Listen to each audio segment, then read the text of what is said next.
Hello there, and welcome to J Painting. I am JJ, and today we're talking all about, as you can tell from the title, special characters. Special characters, named characters, unique characters, whatever you want to call them. That is today's video. They're an interesting one, because there are some people who swear blind they never take them, and there are some people who won't leave home without them. And I think we should talk about them today, like what their purpose is, why are they in the lore, why are they in the hobby, or why do we still have them, and how have they changed over the years? How have they evolved as the years have gone by? And that's going to be a very interesting topic that I hope we'll dive into a little bit right now. We're not going to be talking about the Middle-earth games. I'm going to make that clear right now. We're not talking about the Middle-earth games. And the reason we're not talking about that is because there's a very good reason why those special characters are in there, because they're all characters from Tolkien's books, so it makes sense for them to be there in the game. But today, we are going to be painting this model right here. Yes, indeed, we are painting that model. We're not painting a special character, we're just painting a generic model, because if you're going to do a video about special characters, you don't want to paint one, because that's far too subjective, and then people will think you're giving emphasis to one faction over the others, so everyone from the other factions will say, oh, why aren't you painting our character? Lots of people from that faction will say, oh, why aren't you painting this character instead? He's a better character, so you just can't win. So I thought it'd be politically safe just to not paint any special characters and just paint a model that's, you know, non-named, but is very special to whoever owns it. So, without further ado, let's crack on. So, the purpose of special characters is something that I do firmly believe has evolved and changed quite a lot over the years. As we all know, the special characters in both 40k and now Age of Sigmar, a lot of them have a very long history and have been in the game now for well over 20, 30, if not 40 years. They go back a very long time, some of their names cross generations, and many of them have had multiple iterations of their models. But ultimately, why do they exist to begin with? And what is their role now? Well, let's dive into it, shall we? So let's start, obviously, at the beginning.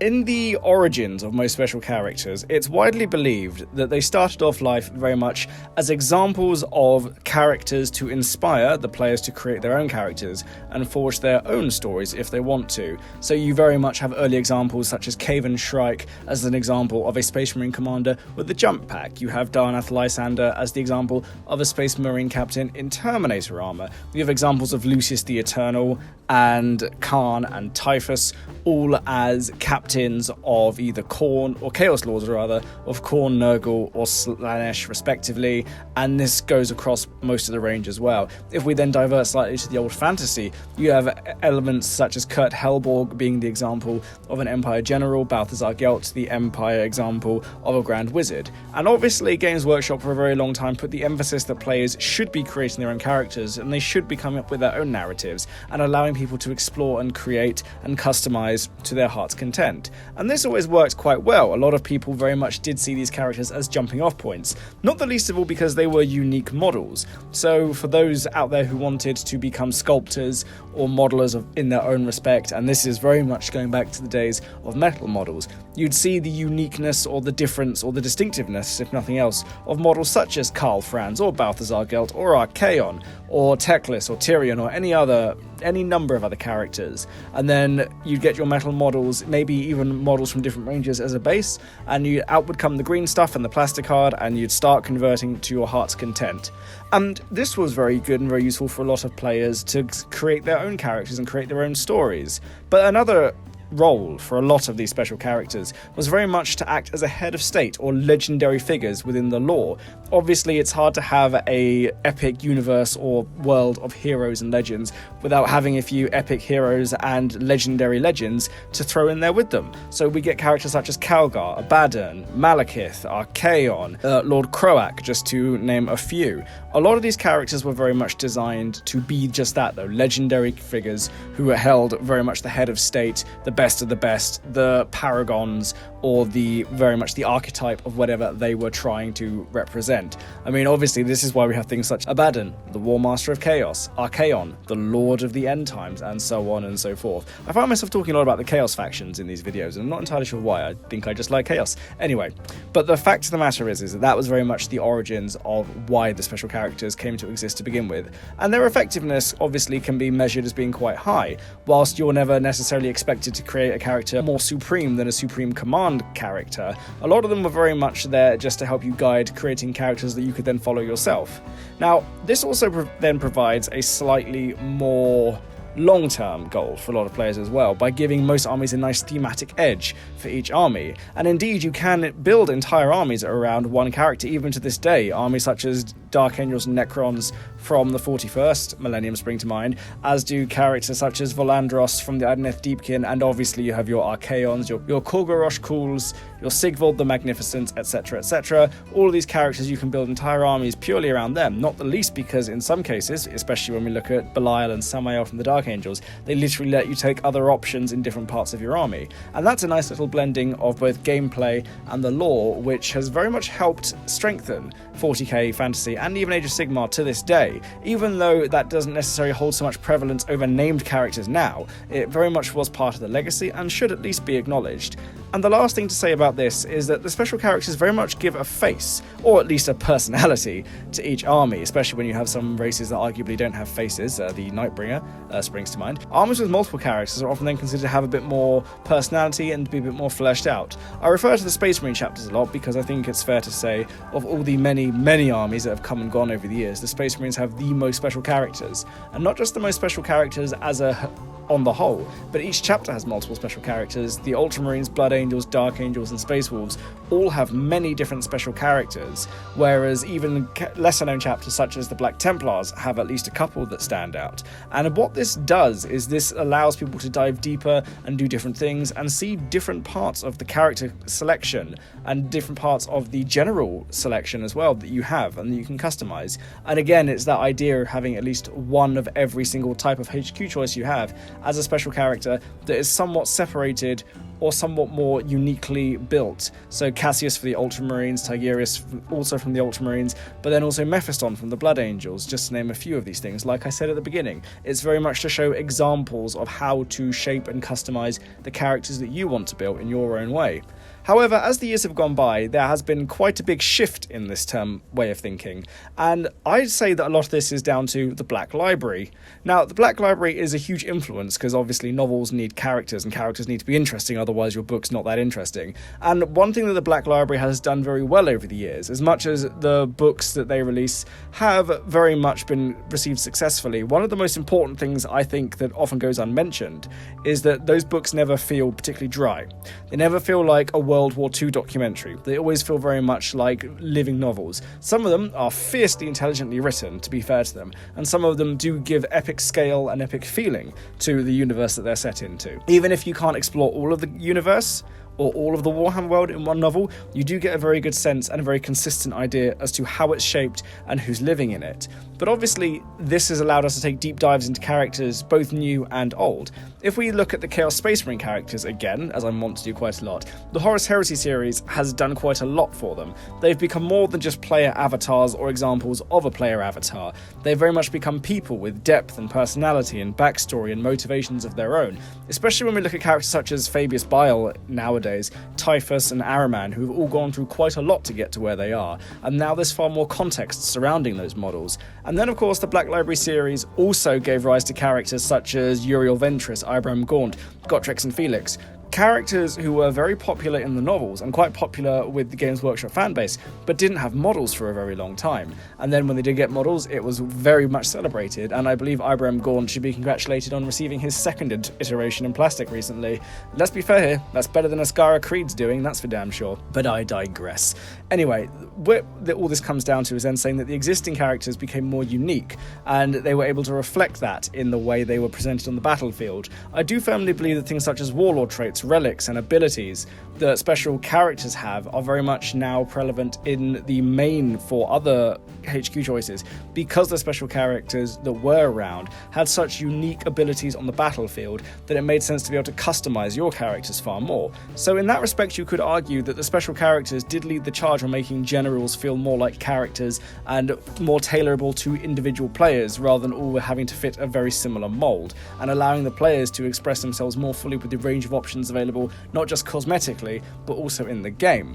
And also, another thing, stature has definitely increased in the models. Now, obviously this was going to happen as technology evolved and Games Workshop became more and more determined to make bigger and nicer models, but I would say that it's unlikely that we get the level of detail or nuance in some of those models without the level of heritage. I turn again to characters like Abbadon and Guilliman, the new Marneus Calgar on his third iteration, all of whom are characters who've existed before, but with each iteration, more and more is brought out of those characters' personalities. If you read the Fabius Bile books and you look at the new Fabius Bile model, you can match those two models up almost perfectly. If you read the Dark Imperium books, you can see Guilliman standing in front of you, and if you read the Uriel Ventress novels, you realise it might be Primaris Ventress now, but that is Uriel Ventress. And then of course this extends to the Horus Heresy range as well, where we have models like Garviel Loken and Erebus, only around in the Forge World game. But now that they exist in model form as well, you can read them in the novels and see them on the battlefield, and you see this is definitely the person. They have the same feel, they have almost the same texture, and you can almost imagine them speaking in the same voice. Now I know I'm talking about a plastic or resin model, but I think the point stands. And then with Age of Sigmar they went even further. The heads of state I was referring to earlier, as time went by with the end times and now into Age of Sigmar, they have grown even further, becoming literal gods in many respects. Archaon, Marathi, Teclis all spring to mind. And even though many characters did die in the end times, their presence is not diminished in the lore, and as a result their stature and importance now ultimately has a slightly more finite but a more conclusive range to what they did. When we think of characters such as Crom the Conqueror and Malekith, both of whom were quite popular in their own times and in their own ways, definitely had an influence and definitely gave some flavour to the universe as a whole. They both had their own models, for sure, but they definitely gave quite a lot, especially Malice Darkblade, with his entire novel range that was both very well received and still quite a good read to this day. I'd recommend reading that after you've watched this video. What all this leads me to say in this respect then is that the special characters have had a bit of a shift since the early days of 40k and fantasy.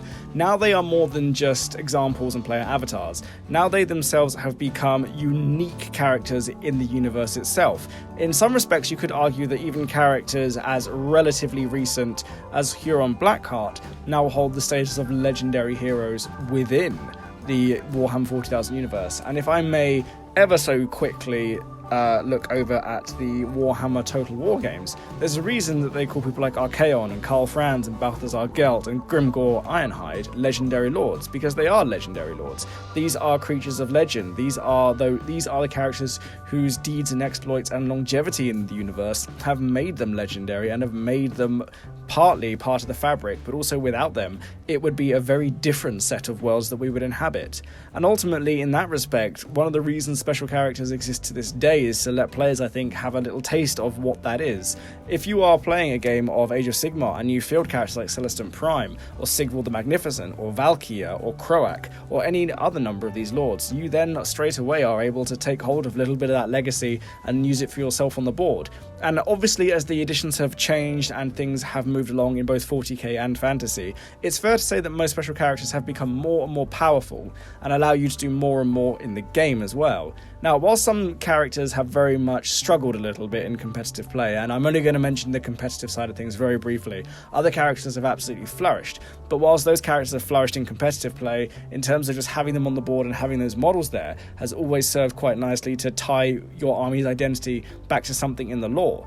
Obviously, Games Workshop has always made a very clear point that they want you to create your own Space Marine chapters, or Empire regiments, or Storm hosts for the Stormcast Eternal, or whatever.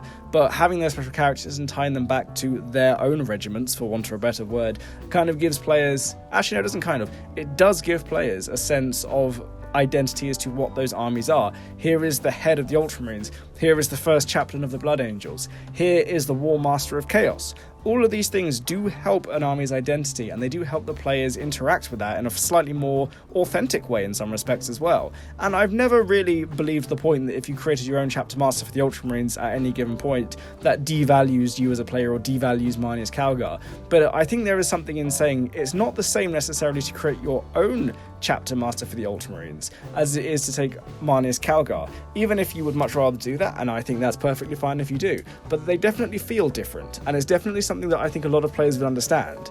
And then, obviously, to summarise all these points, I think it's fair to say that special characters have evolved over the years. But there is one more question I want to leave you with. Do we need new special characters in the game?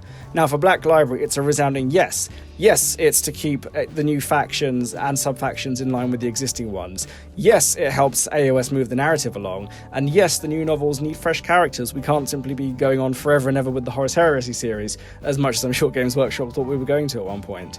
But those are largely things which I would say are are more relevant to the Black Library. In gameplay, whilst my points about new factions and sub-factions having a face and a personality, I would argue are important, and it does help the Age of Sigmar narrative to move along by introducing new characters. I do think it's important to remember that it's easy to lose track of how many named characters there can be in any faction. I would argue that some factions, especially the newer ones in Age of Sigmar, may need some new characters, but we can also see where armies who don't have as many special characters don't necessarily suffer. Custodes, I believe, do absolutely fine with only one special character in the form of Lord Commander Trajan, and obviously the Adeptus Mechanicus doesn't need very many special characters either. But what I would say is that it's good to see new special characters coming around, because it helps expand upon the ideas of what's already within those armies. I'd also like to make the point that was made to me a little while ago, is that characters such as Guilliman and Grimnar and Mephiston, all these big legendary characters who've had multiple iterations, Calgar, Grimnar, Mephiston, Dante, Ragnar Blackmane, all these characters who've been around for many, many years, and even though some of them were a little bit more in need of new models than others, very much have always had a dominating presence within the game, but they are all very much the same idea as to what they were before. And on that point as well, I would like to point out that Games Workshop has an almost Marvel-esque approach to releasing new characters. We all know what they look like in the old early 80s, mid-90s, single metal cast monopose models, and looking a little bit bright and a little bit campy and extremely dated.